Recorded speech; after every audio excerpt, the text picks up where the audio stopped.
በስመ አብ ወወልድ ወመንፈስ ቅዱስ አሐዱ አምላክ አሜን።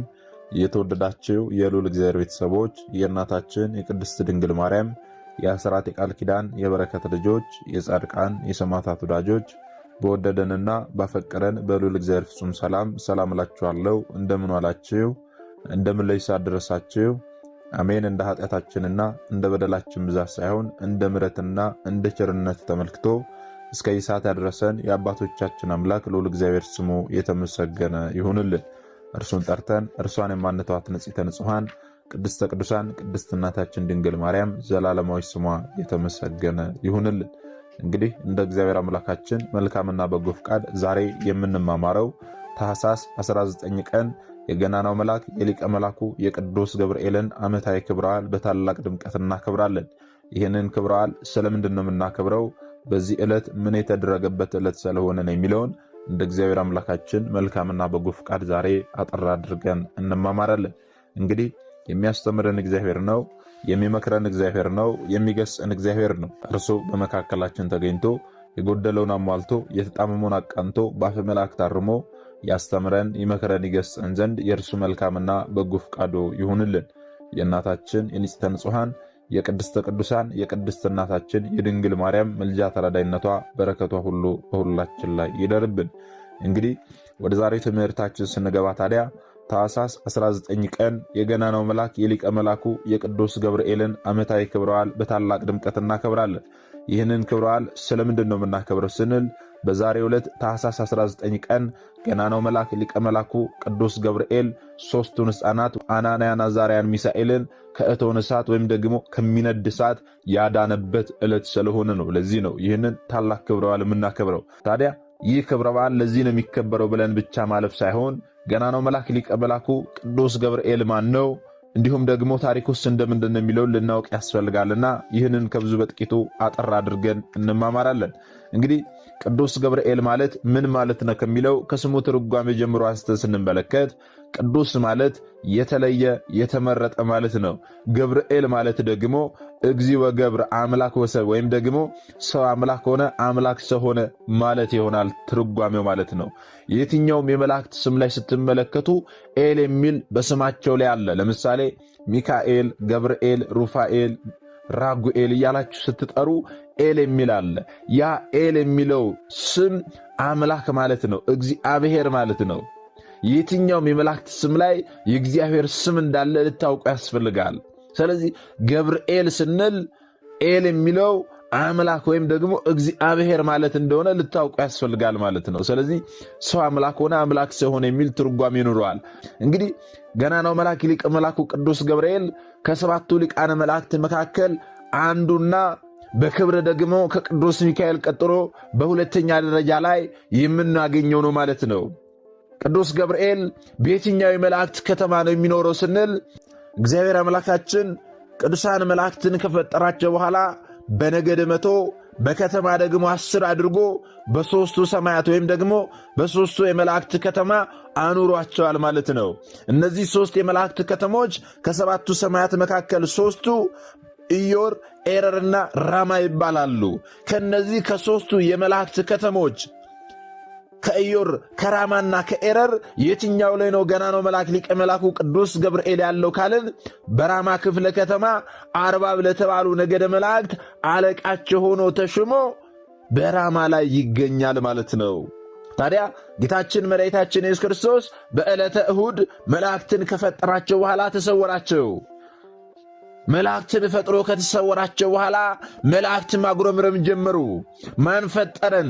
ከወዴት መጣን? ወይንስ ደግሞ ከራሳችን ተፈጠረን? እያሉ መመራመር ጀመሩ። በዚህ ጊዜ የአጋዕዝት ነገደ መላእክት አለቃ የነበረው ሳጥናኤል ይህንን ሰምቶ ወደ ላይ ከፍ ብሎ ይመለከት ከዙፋኑ ቢያጣው፣ ወደ ታች ሲመለከት ደግሞ መላእክት ተረብሸው ሲያጉረመርሙ ሲመለከት ፈጣሪያችሁ እኔ ነኝ ልበልን ብሎ አስበውም አልቀረም። እኔ ነኝ የፈጠርኳችሁ፣ ፈጣሪያችሁ አስገኛችሁ እኔ ነኝ አላቸው። በዚህ ጊዜ ታዲያ ከ10ሩ ነገደ መላእክት 6ቱ ከቅዱስ ሚካኤል ነገድ ጋር ተጨመሩ። 4ቱ ነገደ መላእክት ደግሞ በ3 ተከፈሉ።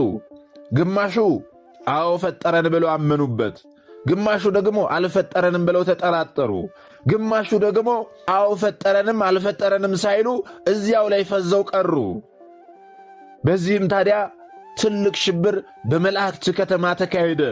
በዚህ ጊዜ ይህ አብሳሪው መልአክ፣ ገናናው መልአክ፣ አጽናኙ መልአክ፣ አረጋጊው መልአክ ቅዱስ ገብርኤል ንቁም በበህላዌነ ብሎ ሁላችንም የፈጠረንን አምላክ እስክናውቅ ድረስ በያለንበት ጸንተን ንቁም ብሎ መላእክትን በቃሉ አረጋጋቸው፣ አጽናናቸው፣ አጸናቸው።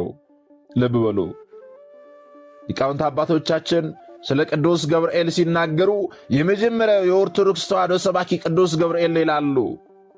ለምን ካልን ደግሞ ገና በዓለመ መላእክት ሽብር በተነሳ ጊዜ በዚያ ጊዜ ማን እንደፈጠረው አውቆ የፈጠረንን አምላክ እስክናውቅ ድረስ በያለንበት ጸንተን ንቁም ብሎ መላእክትን በቃሉ ያጸናቸው፣ ያጽናናቸው ለመጀመሪያ ጊዜ ሰበካቸው ቅዱስ ገብርኤል ነውና አዎ የመጀመሪያው ሰባኪ ብለው ይናገራሉ። ገና ነው መልአክ ሊቀ መላኩ ቅዱስ ገብርኤል ማን ነው የሚለውን ባጭሩ ስንመለከት ቅዱስ ገብርኤል ለብስራት የሚላክ ከሰዎች ጋር ታላቅ ግንኙነት ያለው ተወዳጅና ፈጣን መልአክ ነው። ጌታችን ኢየሱስ ክርስቶስን እንደምትወልድ ለእመቤታችን ለቅድስት ድንግል ማርያም ያበሰራት ለመጀመሪያ ጊዜም ደግሞ ከሰዎች በፊት ያመሰገናት ይህ ገናና መልአክ ቅዱስ ገብርኤል ነው። ሰለስቱ ደቂቅና ናቡከደነፆር በእሳት ውስጥ በጣላቸው ጊዜ ፈጥኖ በመድረስ ከእሳት ያዳናቸው ይህ ገናና መልአክ ቅዱስ ገብርኤል ነው።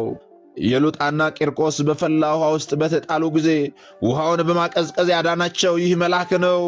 ሳጥናኤል ሥላሴን በካደ ጊዜ መላእክትን በቃሉ ያጸናቸው ይህ ገናና መልአክ ሊቀ መልአኩ ቅዱስ ገብርኤል ነው። ከሰባቱ ሊቃነ መላእክት አንዱና በእግዚአብሔር ፊት የሚቆመው ይህ ገናና መልአክ ቅዱስ ገብርኤል ነው። በዚህ በሉቃስ ወንጌል ምዕራፍ 1 ቁጥር 19 ላይ እኔ በእግዚአብሔር ፊት የምቆመው ቅዱስ ገብርኤል ነኝ ብሎ እንደተናገረ በእግዚአብሔር ፊት የሚቆመው ለእኛ ለሰው ልጆች ምሕረትን ለመለመን ይቅርታን ለመጠየቅ የእግዚአብሔርን ምሕረትና ቸርነት ደግሞ ለእኛ ለሰው ልጆች ለማውረድ ነውና በእውነት ቅዱስ ገብርኤል ዛሬም በዕለተ ቀኑ ለሁላችን በእግዚአብሔር ፊት ይቁምልን። ስለኛ ስለ ኃጢአተኞቹ ስለ በደለኞቹ በእግዚአብሔር ፊት ይቁምልን ወገኖቼ። አዎ መላእክት ግብራቸው ተግባራቸው ምንድን ነው ካልን የእኛ ንስሐ ወደ እግዚአብሔር ማድረስ የእግዚአብሔርን ምሕረትና ቸርነት ደግሞ ለሰው ልጆች ማምጣት ከዚህም በተጨማሪ ደግሞ 24 ሰዓት እግዚአብሔር አምላክን ቅዱስ ቅዱስ ቅዱስ ቅዱስ እያሉ ማመስገን ነውና ምግባቸው ምስጋና ነውና አዎ መላእክት ስለኛ ስለ ሰው ልጆች በእግዚአብሔር ፊት ይቆማሉ። ቅዱስ ገብርኤል በእውነት ለሁላችን ይቆምልን። ቅዱስ ገብርኤል በጨለማና በሞት ጥላ ውስጥ ለሚኖሩ ብርሃንን የሰበከና የገለጸ መልአክ ነው። ዳንኤልን ከአናብስት አፍ ያዳነው ቅዱስ ገብርኤል ነው። ወደ ዘካርያስ የተላከ የዮሐንስን ልደት ያበሰረ ቅዱስ ገብርኤል ነው። ሰብአ ሰገልን በኮከብ ምልክት የመራቸው ቅዱስ ገብርኤል ነው። ድንግል ማርያምንና ሕፃኑን ክርስቶስን በምድረ በዳ የመራቸው ይህ ገናና መልአክ ሊቀ መልአኩ ቅዱስ ገብርኤል ነው። በእውነት ክብር ለአምላካችን ይሆን። ዛሬ ታኅሳስ 19 ቀን ስለምንድን ነው የምናከብረው ስንል ብርሃናዊ መልአክ ሊቀ መልአኩ ቅዱስ ገብርኤል ሰለስቱ ደቂቅን ከእቶነ እሳት ያዳነበት ዕለት በመሆኑ ቤተ ክርስቲያናችን ይህንን ዕለት በጸሎትና በምስጋና በደማቅ ሁኔታ ይህንን ክብረ በዓል ታከብራለች ማለት ነው።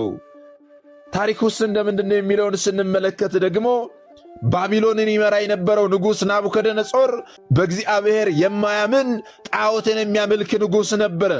ታዲያ በወቅቱም ቁመቱ 60 ወርዱ ደግሞ 6 ክንድ የሆነውን የወርቅ ምስል በማሰራት ሕዝቡ እንዲሰበስቡ በማዘዝ ሁሉም ሰው ላሰራው ጣዖት መስገድ እንዳለባቸው፣ ይህንን በማይፈጽሙ ላይ ደግሞ ቅጣቱ ከባድ እንደሆነ አዋጅን አስነገረ። ምስልን ካሰራ በኋላ ያንን ምስል ለማስመረቅ ብዙዎች እንዲመጡ ቀድሞ ሕልም አይቶ ነበረ። ያንን ሕልም ደግሞ ዳንኤል ፈቶለት ነበረ። ከዚያም በኋላ ነገር ሰሪዎች መጥተው ለንጉሥ ናቡከደነፆር በሕልም ያየኸውን ምስል አሰርተ ወዳጅና ጠላትን እወቅ አሉት። ንጉሡም በዚህ ጊዜ ታዲያ ቁመቱ 60 ወርዱ ደግሞ 6 ክንድ የሆነውን የወርቅ ምስል አሰርቶ በዱራ ሜዳ ላይ አቁሞ ምስሉን ለማስመረቅ መኳንንቱን ሁሉ ጠራ። አዋጅ ነጋሪም አዋጅን ነገረ። አዋጅ ነጋሪው ምን ብሎ አዋጅ ነገረ ስንል አዎ የመለከት፣ የመሰንቆ፣ የነጋሪት፣ የክራር፣ የበገና፣ የዋሽንትና የዘፈን ድምፅ በሰማችሁ ጊዜ ተደፍታችሁ ንጉሡ ላቆመው ምስል ስገዱ። ተደፍቶ የማይሰግድ ሁሉ ሀብት ንብረቱ ይወረሳል፣ ቤቱ ይቃጠላል፣ እርሱም ደግሞ ወደ ነበልባለ እሳት ወደ እቶነ እሳት ተጥሎ ይሞታል፣ ይገደላል ብሎ አዋጅን ነገረ። አዋጅ ነጋሪው ልብ በሉ ወገኖቼ። ያን ጊዜ ታዲያ ከየወገኑ የተሰበሰቡ ሁሉ ተደፍተው ንጉሡ ላቆመው ጣዖት ሰገዱ፣ አረበረቡ። ምክንያቱም ቤታችን ይቃጠልብናል፣ እኛም ወደ እቶነ እሳት እንጣላለን ብለው ፈርተው የንጉሡን ትእዛዝ አክብረው እግዚአብሔርን ክደው ቀድሞ እግዚአብሔርን ሲያመልኩ የነበሩ ነገር ግን አዋጁን ሰምተው በአዋጁ ፈርተው ተደፍተው ለዚህ ንጉሡ ላቆመው ጣዖት ሰገዱ፣ አረበረቡ። በዚህ ጊዜ ግን ሦስቱ ሕፃናት ግን አልሰገዱም። ልብ በሉ ወገኖቼ፣ ሦስቱ ሕፃናት አልሰገዱም። እነዛ የሚቀኑባቸው ሰዎች ታዲያ እነዚህ ሦስቱ ሕፃናት አናንያ፣ አዛርያ፣ ሚሳኤል እንዳልሰገዱ ከተመለከቱ በኋላ ጨማምረው ሄደው ለንጉሡ ነገሩት። ወደ ንጉሡ ሄደው ምን አሉት ስንል ሰግደው እንደማሰገድ አምነው እንደማሳመን አንተ የሾምካቸው ሲድራቅ፣ ሚሳቅ፣ አብድናጎ ለምስሉ አልሰገዱም ብለው ንጉሡ ዘንድ ሄደው ክስ አቀረቡባቸው፣ ለንጉሡ ነገሩት። እዚህ ጋር ግን ልታስተውሉ የሚገባ ነገር አለ። አንዳንድ ሰዎች አናንያ፣ አዛርያ፣ ሚሳኤል ስንል ሲድራቅ፣ ሚሳቅ፣ አብድናጎ ስንል የተለያዩ 6 ሰዎች የሚመስላቸው ሰዎች አሉ። ነገር ግን ሁለቱም የእነርሱ ስም ነው። ይህስ ደግሞ እንደምንድን ነው ስንል አልፋኔዝ የተባለ ሰው ዳንኤልን ብልጣሶር ብሎ፣ አናንያን ደግሞ ሲድራቅ ብሎ፣ ሚሳኤልን ደግሞ ሚሳቅ ብሎ፣ አዛርያን ደግሞ አብድናጎ ብሎ ስማቸውን በከለዳውያን ቋንቋ ስለጠራው አናንያ፣ አዛርያ፣ ሚሳኤል፣ ሲድራቅ፣ ሚሳቅ፣ አብድናጎም ተመሳሳይ የእነርሱ ስም ነው ማለት ነው። ታዲያ ለንጉሡ ሄደው ሲድራቅ፣ ሚሳቅ፣ አብድናጎ አንተ የሾምካቸው ሰግደው እንደማሰገድ አምነው እንደማሳመን አንተ ላቆምከው ምስል አንሰግድም ብለው አልሰገዱም ብለው ለንጉሡ ነገሩት። ንጉሡም በዚህ ጊዜ ወዲያውኑ እንዲያመጧቸው አዘዘ። ወደ እርሱም አመጧቸው። ከዚያ በኋላ ንጉሡ ለምን አትሰግዱም? አሁንም ተደፍታችሁ ብትሰግዱ መልካም ነው፣ ባትሰግዱ ግን በሚነደው እሳት ውስጥ ትጣላላችሁ፣ ከእጄስ ማን ያድናችኋል? እያለ ንጉሡ ያስፈራራቸው ያስጨንቃቸው ነበረ። የንጉሡ አስተሳሰብ በዘመኑ ለነበሩ ለእግዚአብሔር ወዳጆች ከባድ ፈተና ነበረ። ነገር ግን እውነተኛዎቹን አማኞች ግን በእግዚአብሔር ላይ ያላቸውን እምነት ሊቀይረው አልቻለም። ቅጣቱ ምን እንደሆነ ቢያውቁም ቅጣቱን በማሰብ በመፍራት ብዙ ሰዎች በመካድ ለጣዖት ቢሰግዱም እነዚህ ሕፃናት ግን አናንያ፣ አዛርያ፣ ሚሳኤል በዚያ ፈታኝ በሆነ ዘመን ላይ ለጣዖት አንሰግድም ብለው ለእግዚአብሔር ያላቸውን መታመን አሳዩ። ንጉሥ ሆይ አሉት፣ አንተ ላቆምከው ምስል አንሰግድም። የእኛ እግዚአብሔር በሰማይ አለ። ምናልባት ግዳጃችንን በዚህ እሳት ውስጥ እንድንፈጽም ፈቅዶ ከሆነ እንሞታለን፣ እንቃጠላለን እንጂ አንተ ላቆምከው ምስል አንሰግድም።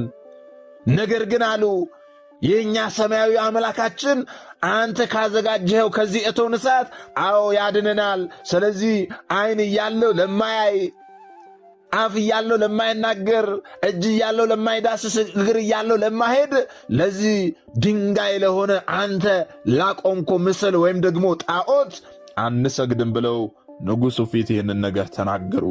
ልብ በሉ፣ ለጣዖቱ ያልሰገደ ወደ እቶነ እሳት ተጥሎ እንደሚሞት ቁርጥ ያለ ውሳኔ እንደሆነ ቢያውቁም ያለምንም ፍርሃት ባንሰግድም አቋማቸው በመጽናት ንጉሡ የፈጠረን አምላካችንን ክደን አንተ ላቆምከው ጣዖት አንሰግድም አሉ አናንያ፣ አዛርያ፣ ሚሳኤል። በዚህ ጊዜ ንጉሡ እጅጉኑ ተቆጣ፣ እጅጉኑ ተበሳጨ። ከተበሳጨም በኋላ እሳቱ 7 እጥፍ ተጨምሮ እንዲነድ አድርጉ ብሎ ትእዛዝን ሰጠ። ቀድሞ ሲነድ ከነበረው 7 እጥፍ እንዲነድ ማለት ነው። ማር፣ ቅንጭብ፣ ቁልቋል የመሳሰሉትን የእንጨት አይነቶች እንዲጨምሩበት ታዘዛቸው። እነርሱም እንደታዘዙ ካደረጉ በኋላ የእሳቱ ነበልባል ወደ ላይ 49 ክንድ ያህል ከፍ ከፍ እያለ መንደድ ጀመረ። ድምፁ ያስፈራ ጀመረ። ወላፈኑ ከሩቁ ይጋረፋል። ያንን ተመልክተው አናንያ፣ አዛርያ፣ ሚሳኤል ወደ ኋላ አላሉም። ያንንም እንኳን ቢመለከቱ የእኛ አምላክ ያድነናል ብለው በእግዚአብሔር ላይ እምነታቸው ስለነበረ ቅንጣት ታክል እንኳን ፍርሃት በውስጣቸው አልነበረም። አዎ የእኛ አምላክ ባያድነንም እንኳን ግዳጃችንን በዚህ ልንፈጽም ፍቃዱ ከሆነ እንኳን እንቃጠላለን እንጂ ለዚህ ጣዖት አንሰግድም ብለው በአንሰግድም አቋማቸው አዎ ጸኑ። ከዚህ በኋላ ታዲያ ንጉሡ እሳቱ 7 እጥፍ እንደነደደ ከተመለከተ በኋላ 49 ክንድ ያህል ወደ ላይ ከፍ ከፍ ማለቱን ከተመለከተ በኋላ በሉ እነዚህን 3 ሕፃናት እጅና እግራቸውን አሳስራችሁ ወደዚህ እቶን እሳት ጣሏቸው ብሎ አዘዘ። በዚህ ጊዜ የታዘዙት ወታደሮች መጥተው አናንያን፣ አዛርያን፣ ሚሳኤልን እጅና እግራቸውን አስረው ከነመጎናጸፊያቸው ወደ እቶኑ እሳት እያንከበከቡ ወስደው ወረወሯቸው። እሳቱ ከነበረው ኃይል የተነሳ ታዲያ ወላፈኑ በጣም ይጋረፍ ነበርና እነሱን የወረወሯቸው ወታደሮች እዛው እንደ ማገዶ ነደው ቀርተዋል ማለት ነው። 3 ደቂቅ ግን ከየት እንደመጣ ካልታወቀ እንግዳ ጋር በመሆን በእቶን እሳት ውስጥ እግዚአብሔርን እያመሰገኑ በደስታ ይመላለሱ ጀመረ። ገናናው መልአክ ሊቀ መልአኩ ቅዱስ ገብርኤል በእግዚአብሔር ፍቃድ እንደ አይነ ጥቅሻ ደርሶ የእሳቱን ነበልባል በበትረ መስቀሉ መጥቶ ቀዝቃዛ አደረገላቸው። በእውነት ክብር ለአምላካችን ይሆን። ዛሬም በኃጢአት የነደደ ሕይወታችንን ቅዱስ ገብርኤል ያቀዝቅዝልን። ዛሬም በዘረኝነት፣ በመከፋፈል፣ በመገዳደል፣ በጦርነት የረከሰችውን ምድራችንን እርሱ በበትረ መስቀሉ ያቀዝቅዝልን ወገኖቼ። ዛሬም ትዳራችን ውስጥ እየነደደ ያለውን እሳት እርሱ በበትረ መስቀሉ ያቀዝቅዝልን። ዛሬ ፍቅር በማጣት ወንድም ወንድሙን የሚገልበትን ይህንን የእሳት ነበልባል፣ የኃጢአት ነበልባል ገናናው መልአክ ሊቀ መልአኩ ቅዱስ ገብርኤል በዕለተ ቀኑ በበትረ መስቀሉ መጥቶ ቀጥ ያድርግልን፣ ያቀዝቅዝልን። አናንያ፣ አዛርያ፣ ሚሳኤል ወደ እቶን እሳት ውስጥ ቢጣሉም እንኳን ገናናው መልአክ ሊቀ መልአኩ ቅዱስ ገብርኤል በዛሬው ዕለት እንደ አይነ ጥቅሻ ደርሶ የእሳቱን ነበልባል በበትረ መስቀሉ መጥቶ እንደ ቀዝቃዛ ነፋስ አደረገላቸው። በእውነት ክብር ለአምላካችን ይሁን። ታዲያ ከራሳቸው ፀጉር እንኳን አንዲት ሳትቃጠል የእሳት ሽታ እንኳን በላያቸው ላይ ሳይደርስባቸው ጉድጓዱ መካከል ሆነው ይትባረክ እግዚአብሔር አምላከ አበዊነ እያሉ እግዚአብሔር አምላክን እየተዘዋወሩ በእሳት ውስጥ ሆነው ያመሰግኑ ጀመረ። በእውነት ክብር ለአምላካችን ይሁን። በማግስቱም ታዲያ ንጉሡ መጥቶ ትላንትና 3 ሰዎችን አስረን በእሳት ውስጥ ጥለን ነበረ፣ ዛሬ ግን ተፈተው በእሳቱ መካከል የሚመላለሱ 4 ሰዎችን እመለከታለሁ አለ። ስለ 4ተኛው ሲናገር ስለ ገናናው መልአክ ስለ ቅዱስ ገብርኤል ሲናገር የ4ተኛው መልክ የእግዚአብሔርን ልጅ መልክ ይመስላል ብሎ ስለ ቅዱስ ገብርኤል መሰከረ። በእውነት ክብር ለአምላካችን ይሁን። ወገኖቼ እንዴት ደስ የሚያሰኝ ቃል ነው ስለ ገናናው መልአክ ስለ ቅዱስ ገብርኤል የተናገረው። የ4ተኛው መልክ የእግዚአብሔርን ልጅ መልክ ይመስላል ብሎ ወደ እሳቱም ቀርቦ እናንተ የልዑል እግዚአብሔር ባሪያዎች ኑ ውጡ ብሎ አላቸው። እነርሱም በወጡ ጊዜ በእሳቱ ምንም እንዳልተቃጠሉ፣ በእሳቱ መቃጠል አይደለም የእሳቱ ሽታ እንኳን በላያቸው ላይ እንደሌለ ከተመለከተ በኋላ የፀጉራቸው ዛላ እንኳን እንዳልተቃጠለ ከተመለከተ በኋላ መልአኩን ልኮ ባሪያዎቹን ያዳነ የሲድራቅ የሚሳቅ የአብድናጎ አምላክ እግዚአብሔር ይመስገን ብሎ ንጉሥ ናቡከደነፆር እግዚአብሔርን አመሰገነ። በእውነት ክብር ለአምላካችን ይሁን። ልብ በሉ ቀድሞ እግዚአብሔርን የማያመልከው እግዚአብሔርን የማያመሰግነው ለጣዖት መስገድ እንዳለባቸው አዋጅን ያስነገረው ለጣዖት አልሰግድም ብለው እነዚህን አናንያን፣ አዛርያን፣ ሚሳኤልን ወደ እቶን እሳት እንዲጣሉ ያደረገው ንጉሥ ናቡከደነፆር እነዚህን 3ቱን ሕፃናት ያዳነ እግዚአብሔር ይመስገን ብሎ ስለ እግዚአብሔር መሰከረ። ስለ እግዚአብሔር መመስከር ብቻ አይደለም፣ ከነዚህ ከአናንያ፣ ከአዛርያ፣ ከሚሳኤል አምላክ በቀር ሌላ አምላክ እንዳይመለክ ብሎ ትእዛዝን ወዲያውኑ አስተላለፈ፣ አዋጅንም አስነገረ። እነርሱንም ደግሞ በባቢሎን አውራጃ ላይ ከፍ ከፍ አደረጋቸው። ከዚያም በኋላ ለተለያዩ ወገኖች ደብዳቤ ጽፎ ላከ። ምንድነው የሚለው ደብዳቤው ስንል ተአምራቱ ታላቅ ነው፣ መንግስቱም የዘላለም ነው፣ ግዛቱም የልጅ ልጅ ነው፣ በእርሱም እመኑበት ብሎ ንጉሡ ደብዳቤ ላከ። እዚህ በትንቢተ ዳንኤል ምዕራፍ 4 ቁጥር 3 ላይ ስትመለከቱ እንደምታገኙት ማለት ነው። ስለዚህ ዛሬ ታኅሳስ 19 ቀን ምን የተደረገበት ነው ስንል ገናናው መልአክ ሊቀ መልአኩ ቅዱስ ገብርኤል አናንያን፣ አዛርያን፣ ሚሳኤልን ከተጣሉበት ከእቶን እሳት ያዳነበት ዕለት ነው። ይህንን ክብረ በዓል ነው የምናከብረው። እግዚአብሔር አምላካችን በገናናው መልአክ በሊቀ መልአኩ በቅዱስ ገብርኤል ላይ አድሮ 3ቱን ሕፃናት እንዴት ባለ ተአምር እንዳዳናቸው እናስባለን፣ እንዘክራለን ማለት ነው። በእውነት ክብር ለአምላካችን ይሆን። ታዲያ ይህንን ክብረ በዓል ስናከብር ገናናው መልአክ ሊቀ መልአኩ ቅዱስ ገብርኤልን ልንማጸን ያስፈልጋል ወገኖቼ። በዕለተ ቀኑ ለሁላችን የሚደርስልን ዘንድ ቅዱስ ገብርኤልን እንማጸነው። በእግዚአብሔር ፊት የምቆመው እኔ ገብርኤል ነኝ ብሎ እንደተናገረ ስለኛ ለሰው ልጆች በእግዚአብሔር ፊት ይቆምልናልና ቅዱስ ገብርኤል ዛሬም በዕለተ ቀኑ ምሕረትን ያሰጠን ዘንድ ኃጢአታችንን በደላችንን ይቅር ያስብለን ዘንድ ወደ ገናናው መልአክ ወደ ሊቀ መልአኩ ወደ ቅዱስ ገብርኤል ልናለቅስ ልናነባ ያስፈልጋል። ጠባቂያችን ቅዱስ ገብርኤል ሆይ ሦስቱን ወጣቶች ከሚያቃጥል እሳት እንዳዳንካቸው እኛንም በዚህ ዓለም ከሚወራው ከሚታየው ከሚሰማው ክፉ ቀንና ዕለት ሁሉ አድነን ሰውረን ልንለው ያስፈልጋል። እየነደደ የሚለበልበንን የኃጢአት እሳት አንተ አጥፋልን ልንለው ያስፈልጋል። የኑሯችንን ቋጠሮ ፍታልን፣ በክንፈ ረድኤትህ ከልለ ሰይጣን እንዳይሰለጥንብን፣ ክፉ አድራጊዎች፣ ሟርተኞች፣ ሰላቢዎች፣ ዘራፊዎችና ነፍሰ ገዳዮች እንዳያጠቁን አንተ ከልለን እንበለው። የአንተን የእሳት አጥር ዘሎ ጠላት ያጥቃን ዘንድ አይችልምና ጥበቃ ከኛ ከባሪያዎች አይለን። ቅዱስ ገብርኤል ሆይ ሕፃኑ ቅዱስ ቂርቆስንና እናቱ ቅድስት ኢየሉጣን በንፍር ውሃ ከመቀቀል እንዳዳንካቸው እኛን አገልጋዮችህንም በማናውቀው ሁኔታ የተዘጋጀልንን የጥፋት ወጥመድ ሁሉ አስወግድልን። በላያችን ላይም በክፉ ሰዎች ምክንያት የተነሳብንን እሳት አጥፋልን። ለእውነተኛ ሃይማኖት የጨከረንና የቆረጥን አድርገን ልንለው ያስፈልጋል። ቅድስት ድንግል ማርያምን ያበሰርክ ተወዳጁ ቅዱስ ገብርኤል ሆይ በምሕረትና በይቅርታ ወደኛ ላልን ዓለም የጥፋት ዓለም የሞት ዓለም የክስረት ዓለም የውድመት ዓለም የተስፋ መቁረጥ ድምፅን ያሰማናልና አንተ ግን ጉስቁልናችንን የሚያነሳ ስብራታችንን የሚጠግን እንባችንን የሚያብስ የብስራት ድምፅህን አሰማን እንድንጽናናም አድርገን ብለን ገናናው መልአክ ሊቀ መልአኩ ቅዱስ ገብርኤልን በዕለተ ቀኑ ልንማጸን ያስፈልጋል። ታዲያ እዚህ ጋር ግን አንድ ልናውቅ የሚያስፈልገው ነገር አለ። ምንድነው ካላችሁ ብዙ ሰዎች በተዋህዶ ውስጥ ሆነው ራሱ የሚስቱበት ነገር ስለሆነ ነው። የገናናው መልአክ የሊቀ መልአኩ የቅዱስ ገብርኤልን ዓመታዊ ክብረ በዓል ታኅሳስ 19 ቀን ስናክብር እግዚአብሔር አምላካችን በቅዱስ ገብርኤል ላይ አድሮ ያደረገልንን ተአምር እናስባለን፣ እንዘክራለን እንጂ ቅዱስ ገብርኤልን አናመልከውም። የምናመልከው አጋዕዝተ ዓለም ቅድስት ሥላሴን ብቻ ነው። ይህንን በደንብ ልታውቅ ያስፈልጋል። ገናናው መልአክ ሊቀ መልአኩ ቅዱስ ገብርኤል ከአምላኩ በተሰጠው ሥልጣን መሠረት ለእኛ ለሰው ልጆች ምሕረትን ያሰጠን ዘንድ ይቅርታን ያሰጠን ዘንድ ጠባቂያችን ነውና ይጠብቀን ዘንድ ቅዱስ ገብርኤልን በዕለተ ቀኑ እንማጸነዋለን፣ ወደ እርሱ እናለቅሳለን። በተሰጠው ሥልጣን መሠረት ያድነን ዘንድ ማለት ነው። ነገር ግን አናመልከውም ወገኖቼ። የምናመልክ የሚመስላቸው ሰዎች አሉ። በግድም ደግሞ ታመልካላችሁ የሚሉን ሰዎች አሉ። ዛሬ ገብርኤል ከሆነ ገብርኤልን ነው የምታመልኩት፣ ሚካኤል ከሆነ ሚካኤልን ነው የምታመልኩት እያሉ ሰዎችን ግራ የሚያጋቡ አሉ። የእኛ ቤተ ክርስቲያን ግን በየትኛውም ቦታ ላይ በየትኛውም ቤተ ክርስቲያን በምንም ጊዜ የምታመልከው አጋዕዝተ ዓለም ቅድስት ሥላሴን ብቻ ነው። ይህንን በደንብ ልታውቅ ያስፈልጋል። በቅዱስ ገብርኤል ስም ቤተ ክርስቲያን ቢታነጽም በዚያ ቤተ ክርስቲያን ውስጥ የሚመለከው እግዚአብሔር አምላክ ብቻ ነው። በዚያ ቤተ ክርስቲያን ውስጥ የሚታደለው የክርስቶስ ሥጋና ደም ነው። ይህንን በደንብ ልታውቅ ያስፈልጋል። በቅዳሴ ጊዜም ስሙ የሚጠራው እግዚአብሔር አምላክ ነው ወገኖቼ። ይህንን በደንብ ልታውቅ ያስፈልጋል። ቅዱሳን መላእክትን፣ ጻድቃን፣ ሰማዕታትን እግዚአብሔር አምላካችን አክብሩ ባለ ልክ እናከብራቸዋለን።